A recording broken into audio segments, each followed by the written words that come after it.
तुम लोग को पता है श्रीलंका के झंडे में जो शेर के हाथ में तलवार है वो क्यों है? क्यों है? तुम लोग को नहीं मालूम? नहीं मैं बताता हूँ। पता।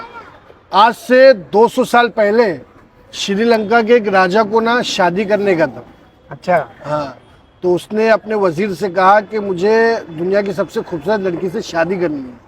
तो उसका वजीर जो है पूरी दुनिया घूम के 600 खूबसूरत लड़की राजा के आगे लेके आ जाता है। अरे वाह। हाँ, अब राजा के आगे लाता है तो राजा टेंशन में आ जाता है, बोले यार 600 लड़की वो भी खूबसूरत, उनके आगे दूध अगर रख दो तो दूध भी पानी है। तो वो ये सोचता है कि मैं इन 600 से शादी कैसे करूँगा। अब ये टेंशन में रहता है क्योंकि अगर 600 से शादी कर लेगा तो वो कर कैसे क्या कर पाएगा। तो एक दिमाग लगाता है और जो चमेली का बीज होता है ना, चमेली के फूल का बीज, वो एक एक करके 600 लड़कियों को दे देता है और बोलता है कि जिसका मुझे गमला अच्छा लगेगा उससे मैं शादी कर लूँगा। ठीक है, वो लड़कियों को बोलता है और बोलता है कि मुझे 1 साल के बाद मिलना सब, यानी एक एक बीज दे के उन लोग को बोलता है कि 1 साल के बाद मुझसे मिलो और जिसका मुझे गमला अच्छा लगेगा मैं उससे शादी कर लूँगा। तो 1 साल गुजर जाता है। 1 साल गुजरने के बाद वो 600 रानियाँ यानी लड़कियाँ वापस आती हैं, सब एक से एक गमले लेके। सबके पास एक से एक बेहतरीन गमला रहता है। 599 के पास बेहतरीन गमला रहता है और एक के पास नहीं रहता है।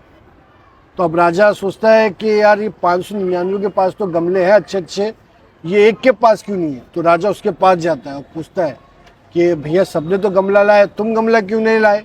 तो जो लड़की थी वो बोलती है कि राजा साहब आपने मुझसे झूठ बोला और बेईमानी की, क्योंकि जो आपने बीज दिया था वो चमेली का बीज नहीं था, वो ऐसी फालतू वाला बीज था और ये जितने भी गमले लाए हैं ये सब आपको धोखा दे रहे हैं और आपसे झूठ बोल रहे हैं कि यानी किसी का जो है पौधा होगा नहीं क्योंकि वो बीज आपने नकली दिया था। राजा खुश हो जाता है और फिर उस लड़की से शादी कर लेता है।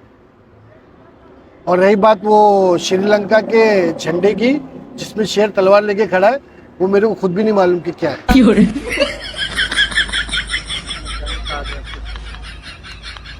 क्या हुआ, सर दर्द हो रहा है क्या?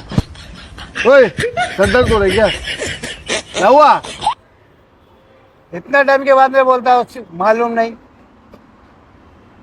तलवार झंडा श्रीलंका